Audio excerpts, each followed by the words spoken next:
Ce matin, je vais prendre une parole qui est difficile à entendre, qui est compliquée même euh, à saisir parfois, et pourtant qui nous a été donnée pour que nous puissions justement apprendre et être édifiés.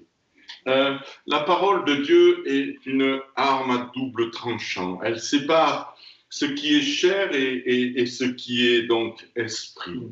Esprit, c'est-à-dire Esprit Saint, Esprit de Dieu.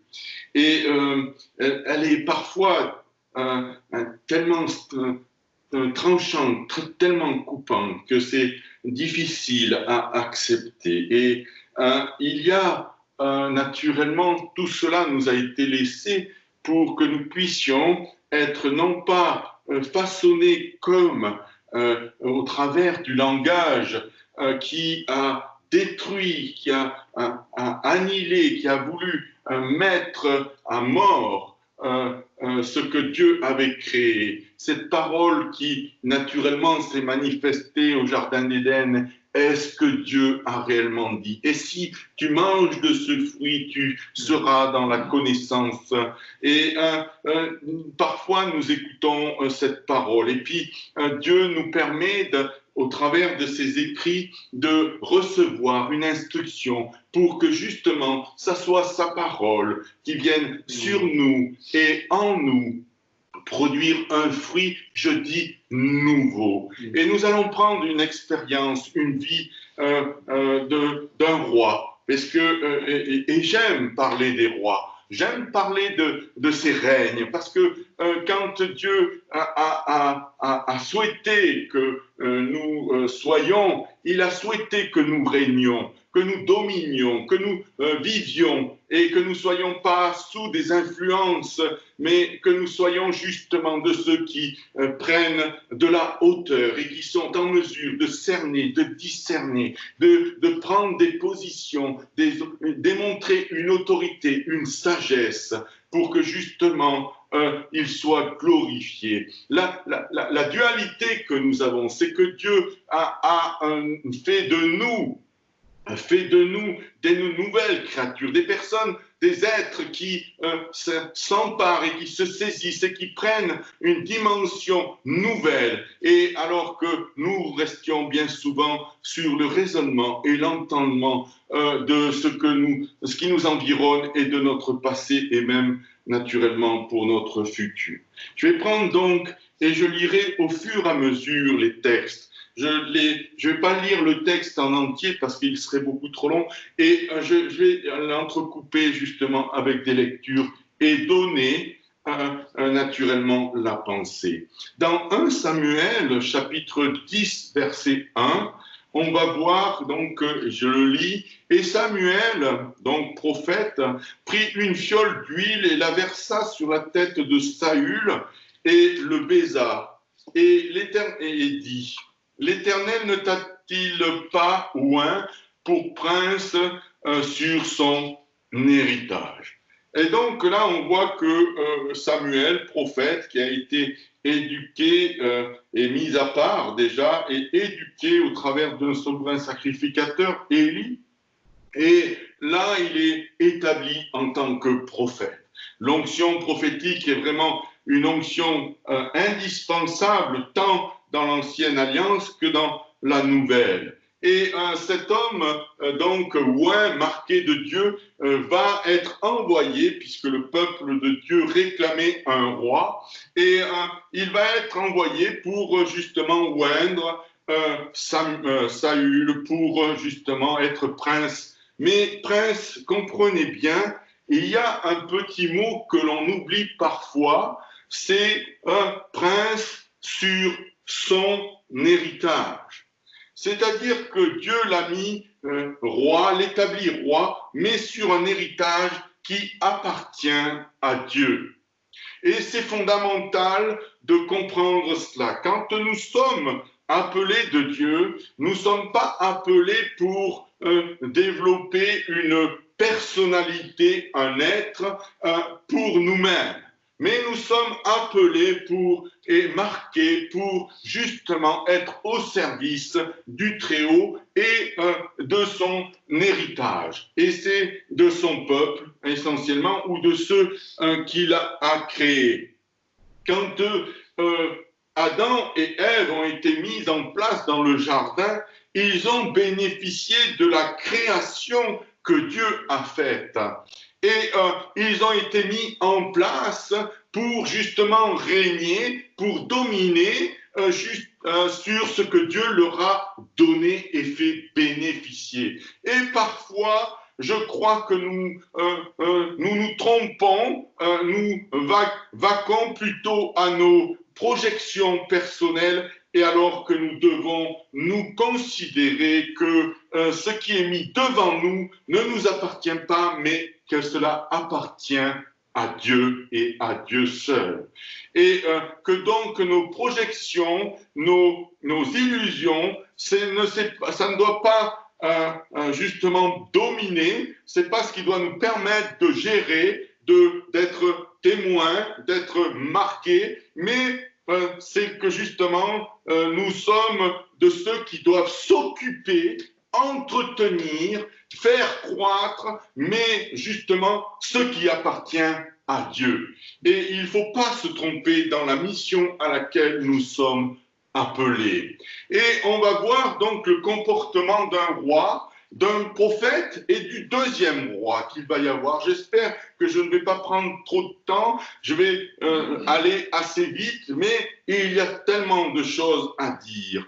Dans 1 Samuel chapitre 10 verset 8, il est dit « Tu descendras devant moi à Gilgal, et voici je descendrai vers toi pour offrir des holocaustes et sacrifier des sacrifices de prospérité, et tu attendras 7 jours jusqu'à ce que tu viennes vers toi, et que je vienne, vers toi, et je te ferai savoir ce que tu devras faire. » Et donc ça, c'est une parole qui fait partie des paroles, je ne les ai pas toutes lues, et il y a donc 6 autres versets qui sont précédents, où Saül s'exprime et donne des signes pour justement confirmer que Saül est réellement établi comme roi sur l'héritage de l'Éternel, l'héritage du Très-Haut. Et il va donc lui donner une parole qui, il va donner, compléter,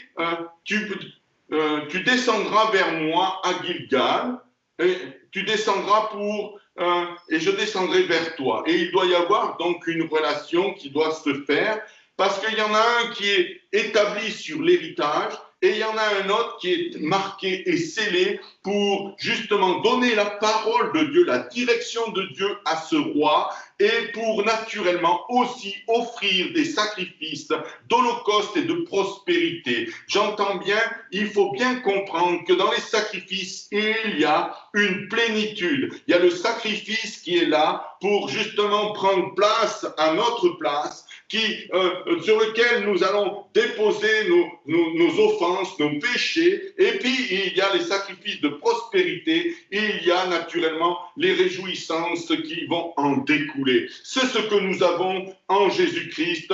Nous devons nous présenter devant Dieu d'un cœur vrai, d'un cœur clair, pour justement mettre notre vie en règle, et ensuite cette vie en règle doit nous amener à justement une croissance et un développement par la puissance de celui que nous invoquons et vers qui nous nous humilions. Nous sommes appelés à un héritage de Dieu. Nous sommes de ceux qui sont marqués de son saint sceau. Et nous devons être comme si nous sommes son héritage, puisqu'il est écrit que nous sommes l'héritier et co-héritier. Nous devons être de ceux qui lui ressemblent, qui justement tendent à être comme lui il est, pour pouvoir bénéficier de cet héritage. Et donc, il faut régulariser et sanctifier nos cœurs et nos vies par rapport à ce qu'il est, c'est-à-dire que Dieu est saint, il l'est même 3 fois saint, et c'est nous qui devons sanctifier nos vies et non pas faire changer naturellement ce que Dieu est. pour pouvoir profiter pleinement de notre appel, et non seulement présent, mais aussi futur, nous devons apprendre à être semblables à lui, puisque nous sommes rentrés dans sa famille, nous sommes appelés ses enfants, et nous sommes appelés ses fils et ses filles. Donc, pour pouvoir hériter, il faut que les fils et les filles soient naturellement obéissants, se laissent modeler, façonner par l'éducation, la discipline que Dieu a pour nous.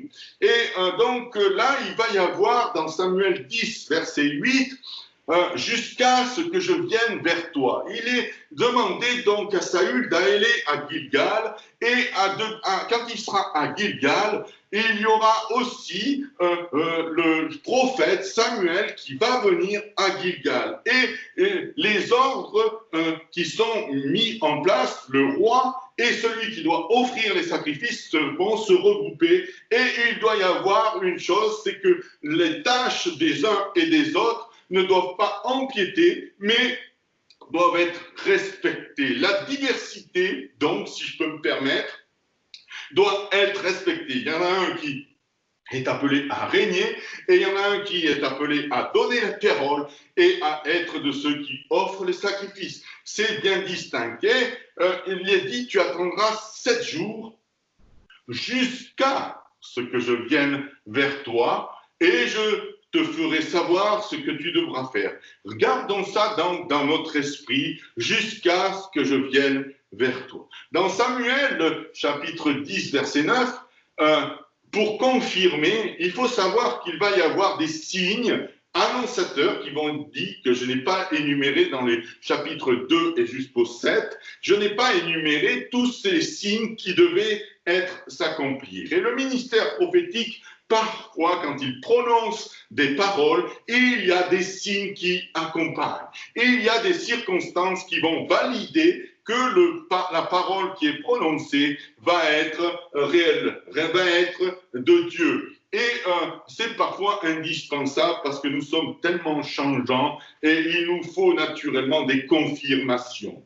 Et dans le chapitre donc 10 de 1 Samuel verset 9, il est dit, il arriva que lorsque Saül tourna le dos pour s'en aller d'avec Samuel, Dieu lui changea son cœur en un autre, et tous ces signes eurent lieu ce jour-là. Donc, il y a eu confirmation de quoi? De ce que Dieu l'a établi comme prince ou roi, selon les termes que vous souhaitez, sur l'héritage de l'Éternel. Et il y a confirmation que la parole qui lui a été donnée, c'est-à-dire tu descendras à Gilgal, est aussi confirmée par cela et qu'il doit attendre que Samuel vienne auprès de Saül pour un moment bien particulier. Mais nous allons voir justement cela tout à l'heure.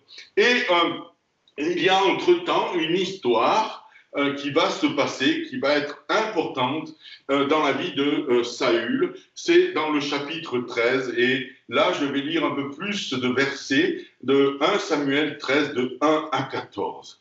Et il est dit ceci, Saül était âgé de tant d'années, jusqu'à lorsqu'il devint roi. Il régna 2 ans sur Israël. Et Saül se choisit d'Israël 3000 hommes, et il y en avait 2000 avec Saül à Michmash et sur la montagne de Bethel, et 1000 étaient avec Jonathan à Giba de Benjamin. Et il renvoya le reste du peuple, chacun à sa tente.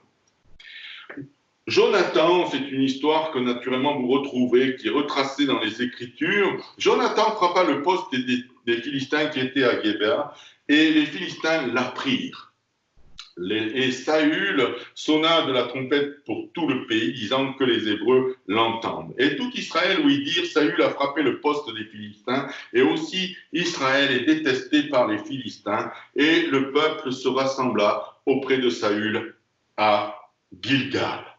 Et les Philistins s'assemblèrent pour faire la guerre à Israël, 30 000 chars et 6 000 cavaliers, et un peuple nombreux comme le sable qui est au bord de la mer. Ils montèrent et campèrent à Michmash et à l'orient de Beth-Aven. Et les hommes d'Israël se virent dans la détresse, car le peuple était serré de près, et le peuple se cacha dans les cavernes et dans les broussailles, et dans les rochers, et dans les lieux forts, et dans les fosses. Et les Hébreux passèrent le Jourdain pour aller au pays de Gad et de Galaad, et Saül était encore à Gilgal, et tout le peuple le suivait en tremblant. Et Saül attendit 7 jours, jusqu'au temps assigné par Samuel. Et Samuel ne venait point à Gilgal. Et le peuple se dispersait d'auprès de Saül. Et Saül dit, amenez-moi l'holocauste et les sacrifices de prospérité. Il offrit l'holocauste, et comme il achevait d'offrir l'holocauste, voici que Samuel vint, et Saül sortit à sa rencontre pour le saluer. Et Samuel dit, qu'as-tu fait? Et Saül dit, parce que je voyais le peuple se disperser d'auprès de moi, et que tu ne venais pas au jour assigné, et que les Philistins étaient assemblés à Michmash. J'ai dit, maintenant les Philistins descendront contre moi à Gilgal, et je n'ai pas supplié l'Éternel, je me suis fait donc violence, et j'ai offert l'holocauste. Et Samuel dit à Saül, tu as agi follement. Tu n'as pas gardé le commandement de l'Éternel, ton Dieu, qu'il t'avait ordonné. Car maintenant l'Éternel aurait établi pour toujours ton règne sur Israël. Et maintenant ton règne ne subsistera pas. L'Éternel s'est cherché un homme selon son cœur. Et l'Éternel l'a établi prince sur son peuple, car tu n'as pas gardé ce que l'Éternel t'avait commandé. Bien-aimé, c'est un passage fort. Là, Samuel donc va se trouver à Gilgal. Et il va être en combat contre des Philistins. Et il est bien décrit que les Philistins étaient en bien plus grand nombre. Et donc, automatiquement, quand ils sont en plus grand nombre, il est il est humain de se trouver confronté à, naturellement, ce qui a été décrit, c'est-à-dire détresse, se sentant oppressé, va se cacher, va dans les broussailles, les rochers, tout ce qu'il trouve, va essayer de trouver un moyen de se préserver pour justement contre cet adversaire qui est en plus grand nombre. Cet adversaire s'est mis en rang serré parce qu'à un moment donné, Jonathan a attaqué une réserve, un poste. Et en attaquant ce poste, l'adversaire, naturellement, va déployer les moyens nécessaires pour justement faire valoir ce qu'il est, son autorité. Et loué soit Dieu parce que malgré tout ce que je pourrais voir, je suis obligé de dire l'Éternel a oint. Et donc là, Jonathan frappa le poste des Philistins, ça va provoquer naturellement une véritable opposition de l'adversaire. Et il faut noter cela, bien-aimés. Nous sommes appelés à guerroyer. Nous sommes appelés à être un peuple qui combat contre l'adversaire. Et parfois, quand nous prenons des positions à juste raison et appuyées même de la volonté de Dieu, surtout de cela, eh bien, ça va provoquer naturellement une révolte. L'adversaire ne se laisse pas marcher sur les pieds, si je peux dire ainsi. Comme cela, il montre les crocs, il est comme un lion rugissant pour savoir qui il peut dévorer. Et il n'hésitera pas naturellement à se révéler tel qu'il est, comme il est, c'est-à-dire meurtrier dès le commencement. Il veut exterminer l'héritage du Très-Haut. Il veut prendre la place de celui qui a été et qui a mis en place ce qu'il voudrait établir. Et donc, dans ce passage, je vais me permettre une petite connotation et une réflexion. Vous voyez, je crois que Saül fait partie du premier Adam et que celui qui va être mis en place représente et est le symbole du deuxième Adam. Puisqu'il est dit, l'homme s'est cherché un homme selon son cœur. Et Saül, malheureusement, va faire une chose qui est compréhensible, qui est humaine. C'est difficile de parler.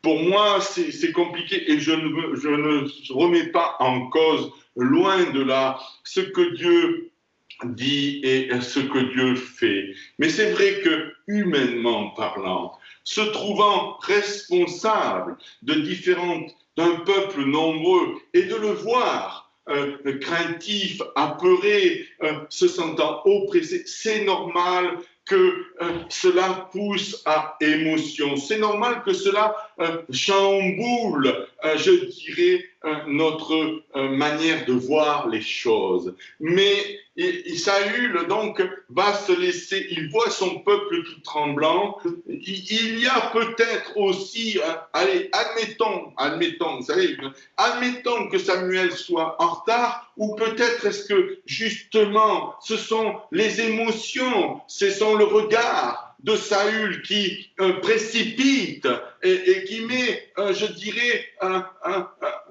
une situation justement de vouloir accélérer les choses parce que il voit non seulement le peuple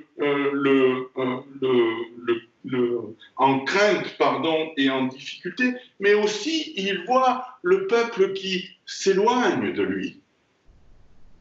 C'est-à-dire que son autorité royale, son onction royale, d'un seul coup, n'est plus considérée comme elle devrait être. Et donc, ce genre de comportement peut mettre en doute, justement, de dire, mais là, il faut faire quelque chose, je suis en train de perdre ce à quoi je suis appelé. Et donc, il y a parfois notre appel que nous pouvons mettre en avant aussi, nos responsabilités, qui sont, mais qui doivent être gérées dans l'esprit et non pas par rapport à ce que nous pensons et nous souhaitons et nous désirons. L'appel de Dieu, c'est quelque chose qui est soumis à Dieu pour pouvoir gérer l'héritage de Dieu. Tout doit être fait en lui et au travers de lui et pour lui. Et donc, Saül, mais je ne vais pas accentuer donc là-dessus, mais Saül va avoir une chose, ne venait point à Gilgal, et Samuel ne venait point à Gilgal, et le peuple se dispersait d'auprès de lui. Et là, il va prendre une décision, et là, cette décision et va être une source de désobéissance. Je suis obligé de dire, et je vais le mettre en avant, vous savez, notre marche avec Dieu, avec même les années, et il y a des paroles que nous avons reçues, et nous sommes de ceux qui parfois écoutent trop, ce qui malheureusement va être influent, et nous n'écoutons plus la parole. Et ce message fait suite à tout ce qu'on a entendu ces dernières semaines, que je crois que Dieu est en train de nous parler, de nous dire, voilà, je veux modeler selon ma parole. Et je ne veux pas que vous vous laissiez modeler selon la parole de ce monde, de ce que ce monde a pu générer depuis votre naissance. Mais maintenant, je mets une parole nouvelle qui doit produire un fruit nouveau et abondant pour justement ma gloire et non pas la gloire de ce monde. Et donc, nous avons encore cette friction, cette dualité, ce combat qui est là pour nous empêcher de vivre ce que Dieu a mis sur nous et en nous. Alors, Saül va désobéir jusqu'à ce que je vienne vers toi. Et la précipitation des choses va lui faire prendre une initiative qui va être prononcée par Saül par Samuel, pardon, et qui va être très forte. Dans verset 13, il est dit, Samuel dit à Saül, tu as agi follement, en insensé. Tu n'as pas gardé le commandement de l'Éternel, ton Dieu, qui t'avait ordonné. Car maintenant, si Saül avait appris et apprend à obéir à la parole de Dieu, à la vision de Dieu, à la pensée de Dieu, à la volonté de Dieu. Il est écrit ceci, car maintenant l'Éternel aurait établi pour toujours ton règne. Si, pardon de faire cette comparaison, si Adam et Ève avaient écouté, je peux vous dire que l'Éternel aurait établi pour toujours le règne de Adam et Ève. Qu'est-ce qui a fait la différence avec le deuxième Adam? C'est qu'il y a Christ venant au milieu des hommes, et il a obéi, et l'obéissance jusqu'à la mort. Et son règne a été établi et affermi pour toute l'éternité. La distinction entre le premier et le deuxième, entre Adam et celui qui va venir derrière, est fondamentale. C'est-à-dire que Dieu donne un commandement. Ce commandement, alors on y voit un commandement, parce que de nos jours, nous avons un problème avec l'autorité, et je n'ai pas peur de le dire et de l'annoncer. Nous avons un véritable problème avec l'autorité. Et je parle aussi à moi-même. Si vous connaissiez mon passé et même encore ma marche, vous verriez que l'autorité, pour moi, est aussi une lutte et un combat. Mais là, donc, un commandement, c'est difficile à entendre. Vous savez, j'ai fait l'armée, moi, quand je descendais, quand nous réveillait avec perte et fracas, et qu'on nous faisait descendre en tenue plus ou moins appropriée, et qu'on nous disait d'aller faire une marche, je n'ai jamais vu, pendant tout le temps où j'ai fait l'armée, je n'ai jamais vu un soldat se présenter devant le commandant, qui était très gentil du reste, et lui dire, écoute, j'ai pas fini ma nuit, hein, tu comprends, donc je vais retourner au lit, et éventuellement, demain, on fera ce que tu nous commandes. Si nous l'avions vu, je peux vous assurer qu'une autorité se serait manifestée, un langage nouveau qui justement sortait un petit peu du contexte, mais pour pouvoir recadrer. Et je crois que parfois, il serait bon d'avoir une sainte crainte, un véritable respect, honorabilité à l'égard de Dieu.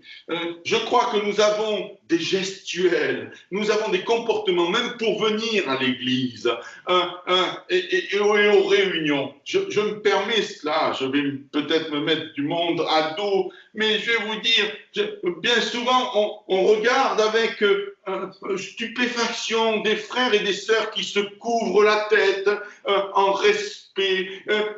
On est en stupéfaction parce que des personnes se présentent devant Dieu à genoux pour prier et intercéder. Il y en a qui vous voient même le Seigneur.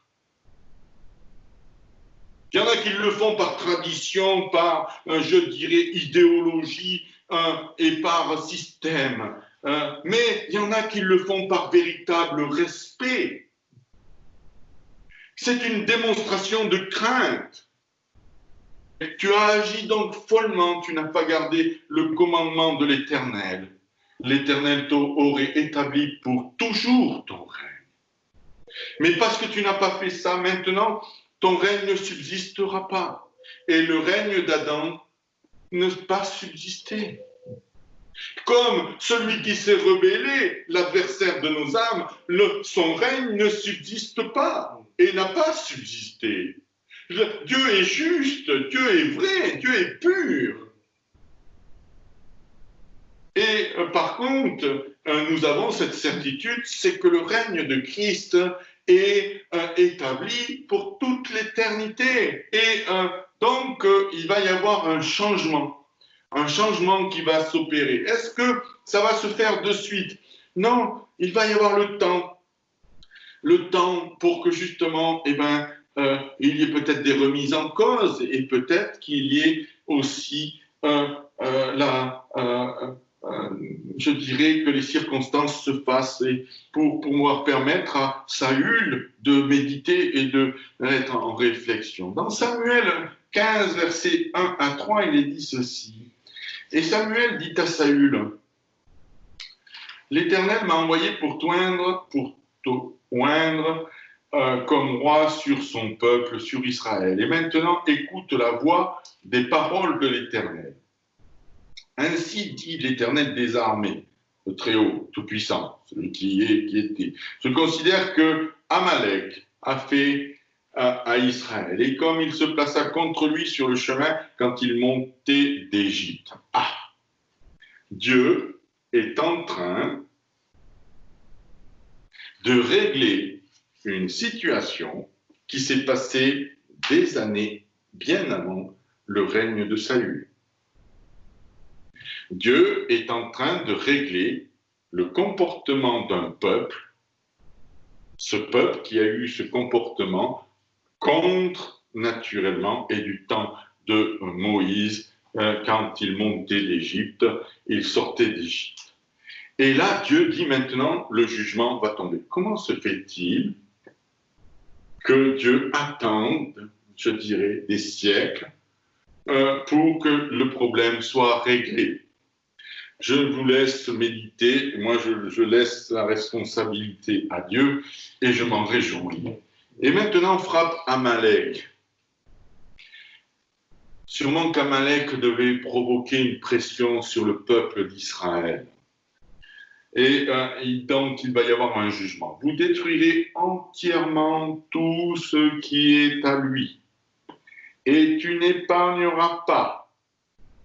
Mais tu feras mourir les hommes et les femmes, les enfants et ceux qui têtent, les bœufs et les moutons, les chameaux et les ânes.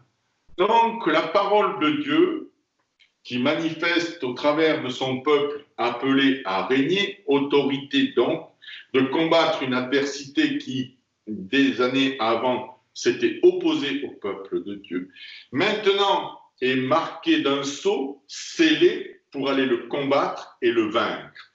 Et non seulement le vaincre, mais l'exterminer. Vous allez me dire, oulala, ça c'est pas bon, ça c'est dur à entendre, c'est vrai que de nos jours, naturellement, c'est différent. Mais je ne vais pas développer là-dessus. En tous les cas, voilà, dans cette période, Dieu demande que ce peuple soit exterminé. Vous entendez bien, hein? Je sais que ça bouscule, je sais que de nos jours c'est difficile à comprendre, mais n'empêche que c'est une réalité spirituelle. Les hommes, les femmes, les enfants, et ceux qui têtent, les bœufs et les moutons, les chameaux et les ânes, tout doit être exterminé. Ensuite, donc, il va y avoir l'obéissance de Saül. Saül, avec l'onction royale, va aller combattre Amalek. Et il va naturellement prendre la victoire. Dans le chapitre donc 15 de 1 Samuel, du verset 7 à 9, on va voir que justement Saül est obéissant. Donc, et Saül frappa Amalek depuis Havila en allant vers Shur, et qui était en face de l'Égypte. Il prit vivant Agad, roi d'Amalek, et détruisit entièrement tout le peuple par le tranchant de l'épée. Et Saül et le peuple épargnèrent Agad, le roi. Et le meilleur du menu et gros bétail, et les bêtes de la seconde portée, et les agneaux, tout ce qui était bon. Et ils ne voulurent pas le détruire entièrement. Mais tout ce qui était misérable et chétif, cela, il les détruisit entièrement. Donc, nous sommes encore obligés de constater que le comportement de celui qui est établi sur l'héritage et qui doit communiquer à l'héritage, c'est-à-dire au peuple de Dieu, dire, écoutez, obéissons à la parole de Dieu. Le responsable, quelque part, ce n'est pas le peuple. Le responsable, c'est celui qui est établi sur le peuple, qui a entendu le message du prophète et donc qui a communiqué le verbe et la volonté de Dieu. Du reste, dans l'Ancienne Alliance, je me permets cette petite aparté, le roi doit être automatiquement affilié à celui qui est au prophète et aussi à la sacrificature. Sans cela, son règne, du reste, on a pu l'étudier plusieurs fois, mais naturellement, il y a cette unité, cette liaison qui doit être pour que le règne soit selon le cœur de Dieu, selon la volonté de Dieu. Et donc là, on voit que Saül, malheureusement, ne va pas obéir dans sa totalité. Il va garder le roi vivant et il va récupérer le gros et tout le bétail qu'il considère, c'est-à-dire ce qui est visible. C'est ce qui a pris le visible, c'est ce qui a pris la place de la parole de Dieu. Bien souvent, j'ai bien peur que nous regardions et nous voyions, comme dans le Jardin d'Éden, que le fruit était bon à manger. Mais là, malheureusement, il va y avoir une conséquence. Alors, Samuel va arriver et puis, surtout, avant d'arriver, il va recevoir une parole. Avant qu'il sache, avant que Samuel sache le comportement de Saül, enfin d'après ce que j'en comprends, et ne m'envoyez pas si je ne le saisis pas, mais je me repens dans le verset 11 du chapitre 15, je me repens d'avoir établi Saül pour roi, car il s'est détourné de moi et n'a point exécuté mes paroles. Et Samuel fut fort attristé et il cria à l'Éternel toute la nuit. Ce passage est dur, hein? Non, le passage est bon. Ce passage est dur et bon. Ce passage est ce que Dieu a dit et non pas ce que nous pouvons en penser. Vous savez, même dans nos prières, et je me permets cela, même dans nos prières, nous devrions apprendre à respecter la parole de Dieu. Quand nous nous servons de la parole de Dieu dans nos prières, ça doit être de manière appropriée. On ne se sert pas de la parole de Dieu, on ne la déforme pas, et puis surtout, on n'en écarte pas une partie, quelle qu'elle soit. Nous sommes obligés de considérer que ce qui nous a été laissé dans ces Saintes Écritures sont réellement la vérité. Que nous en comprenions ou pas le sens, nous devons apprendre à être comme nous devons apprendre à être de ceux qui honorent de Dieu dans sa présence, qui rentrent dans sa présence. Nous devons apprendre à respecter ce verbe qui nous a été laissé. Vous allez me dire, c'est un livre. Écoutez, c'est un livre qui a traversé les siècles et nous avons, moi j'ai 56 ans, j'ai que 506 ans. Ce livre a beaucoup plus de portée que moi, je vais en avoir dans toute ma vie quand je m'éteindrai. Vous entendez bien? Dieu a veillé sur cette parole. Il veille sur moi, mais cette parole-là, Dieu a veillé. Et si nous l'avons encore aujourd'hui entre nos mains, c'est un fait de sa bonté et de sa miséricorde. Ce n'est pas un fait de ma personne. Et donc, je ne peux pas. Et quand il nous est dit de ne pas changer un seul iota, une transformation quelconque, modification, de lui faire dire n'importe quoi, ce n'est pas pour rien que ça nous a été dit. Je sais, j'ai un langage qui peut paraître un peu, je dirais, dur, mais qui est vrai. Donc là, Samuel va entendre la voix de Dieu avant de prendre conscience et connaissance de ce qui s'est fait. Et dans versets 13 à 12, Samuel vint vers Saül et Saül lui dit « Béni sois-tu de l'Éternel, j'ai exécuté la parole de l'Éternel. »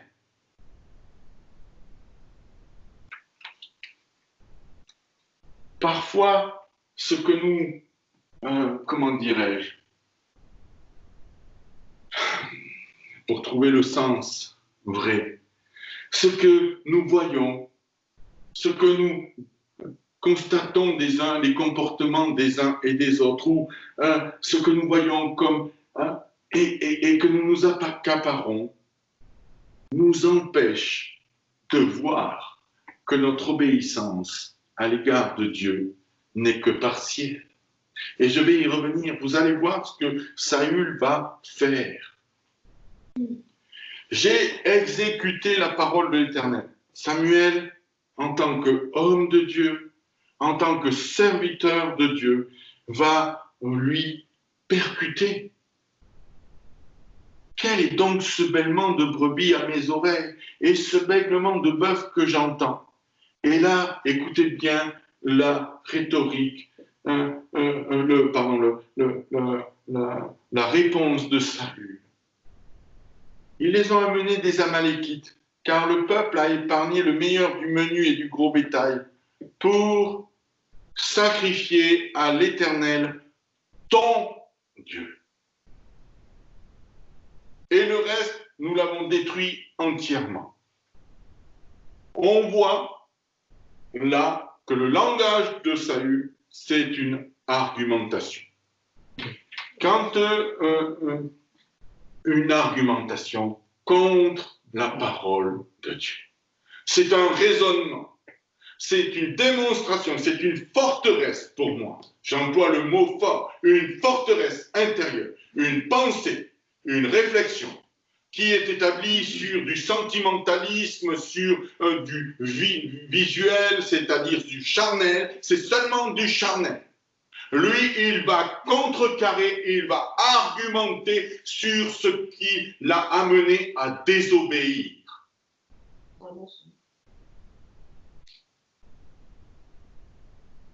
Quand nous regardons cette vie-là, ce comportement-là, Adam, quand il dit et qu'il voit Dieu se manifester, qu'est-ce qu'il dit? C'est pas moi, c'est ma femme. Il argumente. Et je vais vous dire sincèrement, arrêtons et apprenons à ne plus argumenter. Quand Dieu dit, Dieu dit. Point barre. Ça fait des semaines que je vous parle là-dessus, qu'il ne faut pas écouter notre environnement, mais écouter la parole de Dieu.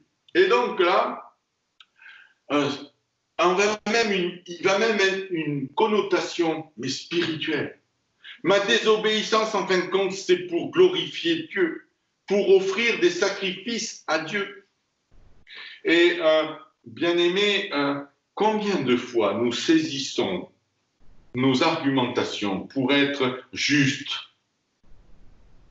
je veux dire pour être saints, sans portée négative, justement, mais qu'une portée positive. Je sais, ça bouscule et je crois que c'est d'un cœur contrit et humilié que nous pouvons nous présenter devant Dieu. Et dans Samuel, donc 15, verset 16, Samuel ne se démontra pas. Pourtant, c'est lui qui a crié toute la nuit, qui a intercédé toute la nuit. Mais là, il ne va pas se démonter. Il ne se démontra pas, Samuel. Je te déclarais, arrête déjà, voyez. Ce que le prophète, c'était ce terme que j'ai bien aimé ce matin et j'allais le rater, comme quoi il faut relire nos notes. Sincèrement, il ne se démonte pas. Et il dit au roi, et vous allez voir que le roi a le droit de vie et de mort sur Samuel. Vous allez le voir plus loin. Il va dire au roi, arrête, arrête de me raconter des salades, arrête de te mentir, arrête de te servir même de ce que Dieu a mis en place pour sa gloire et de t'en servir toi et de le changer de pôle, de direction. Arrête. Parce que c'est pas ça qui t'a été demandé, c'est pas d'offrir des sacrifices, ce n'est pas d'offrir et de mettre à part le butin de l'adversaire. Il t'a dit d'exterminer du début jusqu'à la fin. Je te déclarais ce que l'Éternel m'a dit cette nuit. L'homme de Dieu, guerrier, c'est-à-dire sachant qui est son maître, qui est son conducteur, et lui dit, et Saül lui dit, parle. Et Samuel va jouer sur quelque chose de fondamental, le fondamental, pardon, n'est-ce pas? Quand tu étais petit, à tes propres yeux, tu es devenu chef des tribus d'Israël, et l'Éternel t'a oint pour roi sur Israël. Donc ton rang que tu as actuellement ne vient pas de ce que tu pouvais être, mais de ce que Dieu a souhaité et désiré.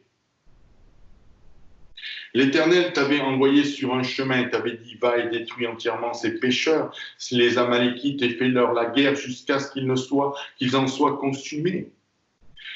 Pourquoi n'as-tu pas écouté la voix de l'Éternel? Tu t'es jeté sur le butin, et tu as eu fait ce qui est mauvais aux yeux de l'Éternel.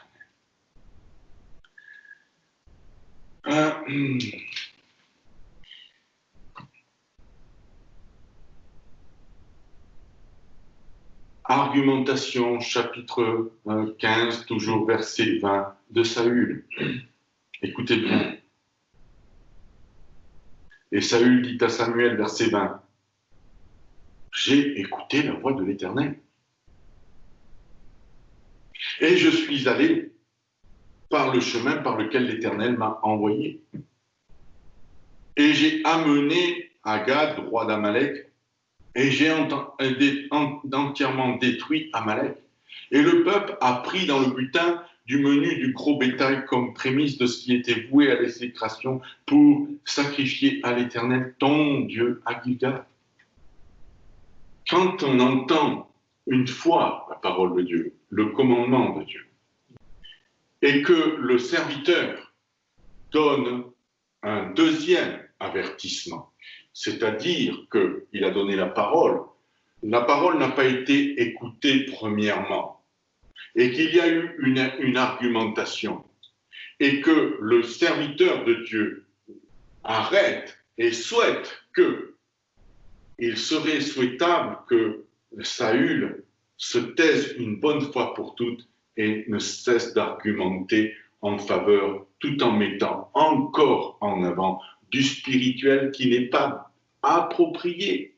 Bien sûr que les sacrifices, les holocaustes, les sacrifices de prospérité sont toujours d'actualité, mais Dieu se pourvoira en sacrifice. Et il n'a pas lieu de prendre des sacrifices de l'adversaire, de l'ennemi qui doit être exterminé. Il y a une distinction, Dieu se pourvoira. Et nous avons un exemple jusqu'à même l'accomplissement de celui qui expire sur la croix et qui dit « tout est accompli ». Dieu s'est pourvu.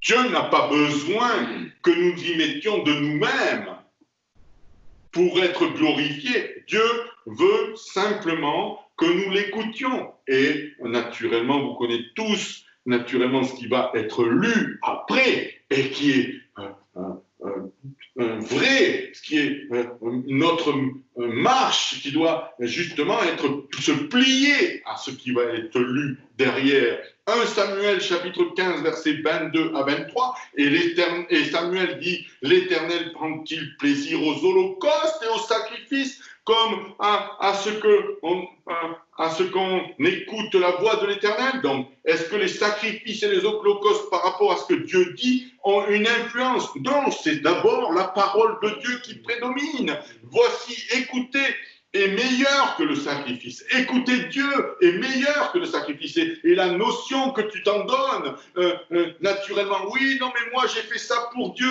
Oui, mais si tu n'as pas écouté la volonté de Dieu, tu ne l'as pas fait pour Dieu. Je suis désolé, tu te fourvoies, tu es en train de te mentir, tu es en train de mettre en avant quelque chose qui, naturellement, est contraire et en opposition. Tu es en train de prendre une place qui ne t'est pas donnée. Tu es en train de prendre la place de Dieu et te dire, voilà, moi je fais ma propre vie comme je l'entends.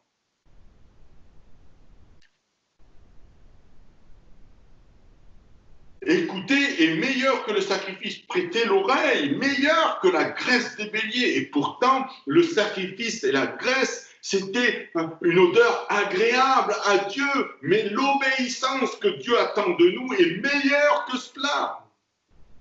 Car la rébellion est comme le péché de divination et l'obstination comme une idolâtrie et les téraphimes, parce que tu as rejeté la parole de l'Éternel et t'as aussi rejeté comme roi. Et là, je m'arrête sur le verset 23. De nos jours, c'est quelque chose qu'il faut entendre. La rébellion est comme le péché de la divination et l'obstination.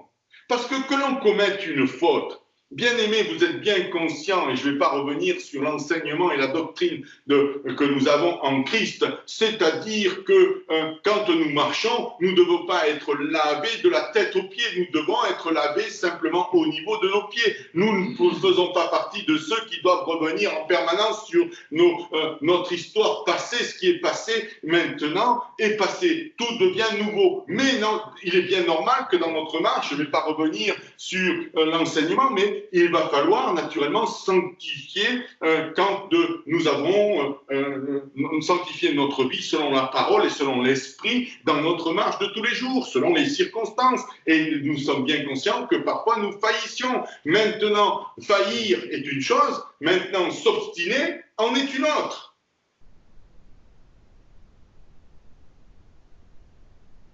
Alors, il va y avoir une chose qui va être faite dans le 24 et qui est surprenant, et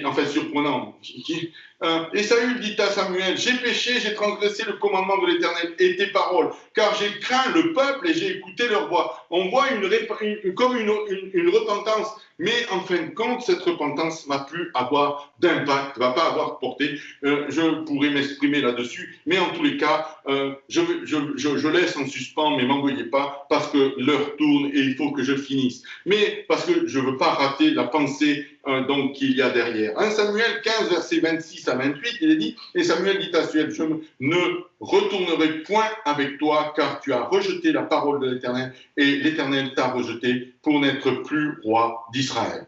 Et comme Samuel se tournait pour s'en aller, Saül saisit le pan de son manteau qui se déchira. Alors Samuel lui dit, l'Éternel a aujourd'hui déchiré le royaume d'Israël de dessus toi, il l'a donné à ton prochain qui est meilleur de toi. Alors j'ai pris ce passage pour deux raisons. Pour déjà voir que malgré la repentance, malgré le comportement de Saül, Samuel reste ferme. Premièrement. Et deuxièmement, je prie ce passage, pourquoi? Parce qu'il va y avoir un signe. Et au travers de ce signe, il va y avoir une parole qui va être confirmée, c'est-à-dire cette parole qu'il a reçue dans la nuit. Il va y avoir ce signe qui va confirmer que justement, Saül va perdre son royaume. Ce royaume va être déchiré et qu'il ne va plus avoir son autorité. Et j'aimerais comprendre que le peuple de Dieu, mais ça, j'y reviendrai sûrement dans les semaines qui viennent, parce que c'est important pour moi. Mais le ministère prophétique est quelqu'un qui reçoit la parole de Dieu, qui parfois peut paraître difficile à entendre, et il y a aussi des démonstrations qui sont faites au moment justement de ce qui est prophétisé et annoncé. Et si vous en voulez dans le Nouveau Testament, j'y reviendrai plus tard, mais vous pouvez déjà lire les Actes et vous verrez que certains prophètes ont prononcé des paroles et il y a des signes qui accompagnent naturellement ce qu'ils sont en train de prononcer. Mais je ne vais pas m'enflammer là-dessus parce que sinon vous allez m'en vouloir et je vais encore rater le message que je voudrais donner. Et donc il va y avoir une confirmation au travers d'un signe au travers de quelque chose qui va être là, qui peut paraître banal, c'est-à-dire qu'une robe déchirée, c'est-à-dire que dans la dispute, dans le tumulte, dans la circonstance qu'une robe est déchirée, eh ben, il va y avoir une portée spirituelle, il va y avoir un message spirituel qui va en découler. Et je crois que parfois nous devrions écouter un petit peu certaines de nos circonstances pour que justement ça puisse nous parler. Mais ça serait difficile à entendre et c'est très difficile de comprendre, mais peu importe. Donc dans 1 Samuel, verset 28, verset 17, chapitre 28, verset 17, l'Éternel te traite comme je te l'avais annoncé. De sa part, l'Éternel a déchiré la royauté d'entre tes mains et l'a donnée à un autre, à David. Des versets plus loin, des années plus loin, un temps plus loin, en tous les cas, l'Éternel te traite comme je l'avais annoncé de ta part. Il va y avoir naturellement David qui va être loin à la place de Saül. Dans chapitre 28, verset 17, tu n'as pas obéi à la voix de l'Éternel, tu n'as point fait sentir à Amalek l'ardeur de sa colère. Voilà pourquoi l'Éternel te traite aujourd'hui de cette manière. C'est intéressant de s'arrêter 2 secondes là-dessus. Amalek devait sentir l'autorité qui a été donnée de la part de Dieu sur un roi, sur l'héritage qui appartenait. Il faut que l'ennemi craigne, soit dans la frayeur et dans la terreur. Je me demande si parfois nous sommes si influents dans nos relations et dans notre échange avec autrui. Naturellement, je ne vous demande pas, je ne fais pas le message de ce matin d'être des guerriers, mais je crois que nous sommes appelés à être de ceux qui manifestent ce qui, justement, pourrait amener plusieurs à se détourner de leur mauvaise voie. Et pour cela, il faut qu'il y ait une autorité qui se dégage. Et l'autorité passe principalement par l'obéissance de celui qui est chef des armées. Vous voyez le message que je fais passer? Chef des armées.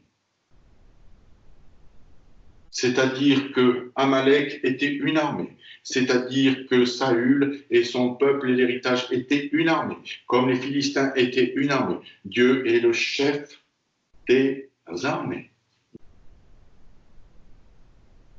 Et quand il a établi son peuple et héritage, c'était son peuple et son héritage, donc et ce roi, et ceux qui le représentaient dans son peuple, c'est-à-dire les prophètes et les sacrificateurs et souverains sacrificateurs qui devaient être soumis à celui qui les a appelés à être différents.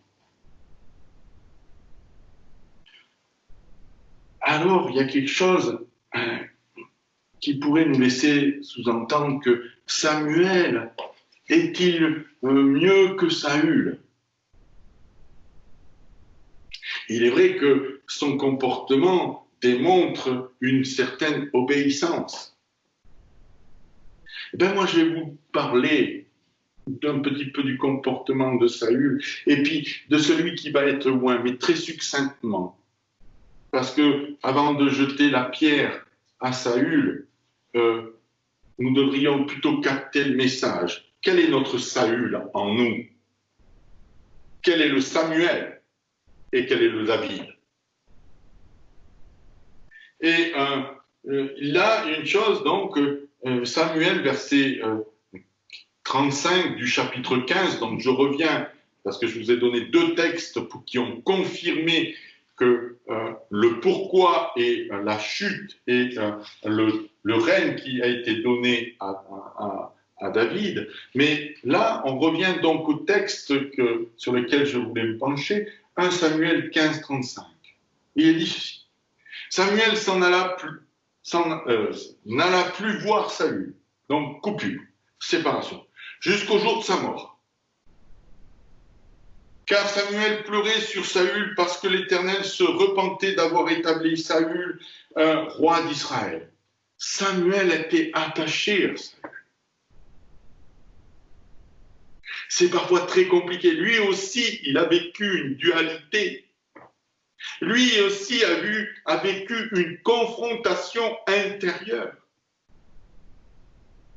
Il continuait à ne pas comprendre.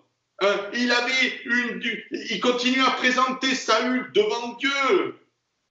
Et regardez bien pourquoi l'Éternel se repentait d'avoir établi Saül. Il ne comprenait pas, quelque part, ça pleurait pour lui. Regardez donc ce qui va en découler et ce qui va être indispensable que Dieu manifeste. Et c'est normal, je dirais, c'est normal, cette dualité. Mais qui a raison? L'Éternel dit à Samuel au chapitre 6, verset 1, donc ça n'a pas tardé. Hein. Jusqu'à quand? C'est l'Éternel qui parle à Samuel. Jusqu'à quand pleureras-tu Saül, puisque je l'ai rejeté, afin qu'il ne règne plus sur Israël?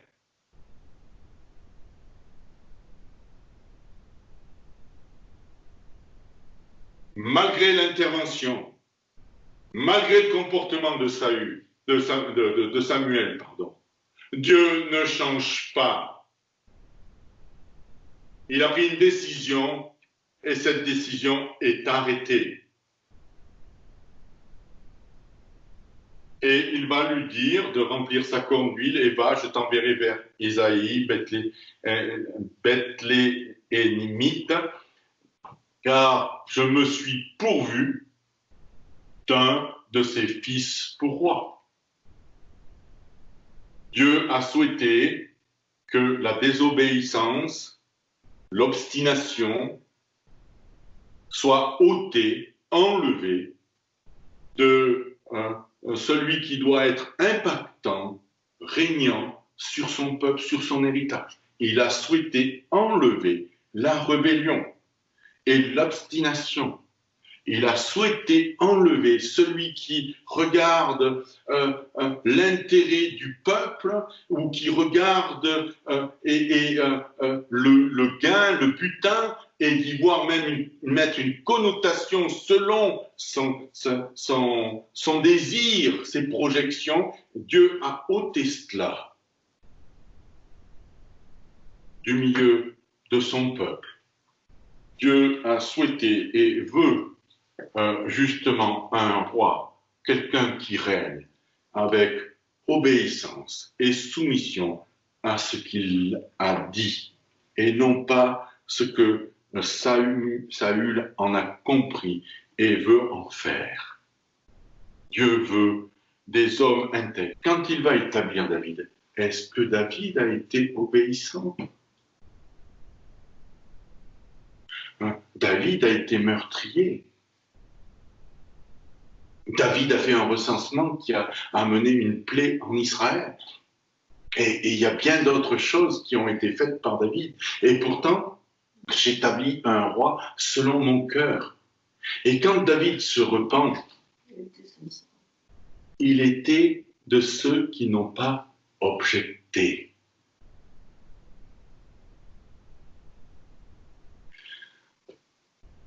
C'est ce qui fait la différence. Une des différences. La faiblesse crée en moi un cœur pur et bien disposé. J'ai été enfanté dans le péché. Il vient de la même origine de Saül. C'est clair, net et précis. Mais quand Dieu parle et qu'il met à nu sa faiblesse, son péché, David n'argumente pas devant cette parole. Il s'y soumet. C'est ce qui fait la différence, bien-aimés. Et ce matin, j'aimerais que nous comprenions le message.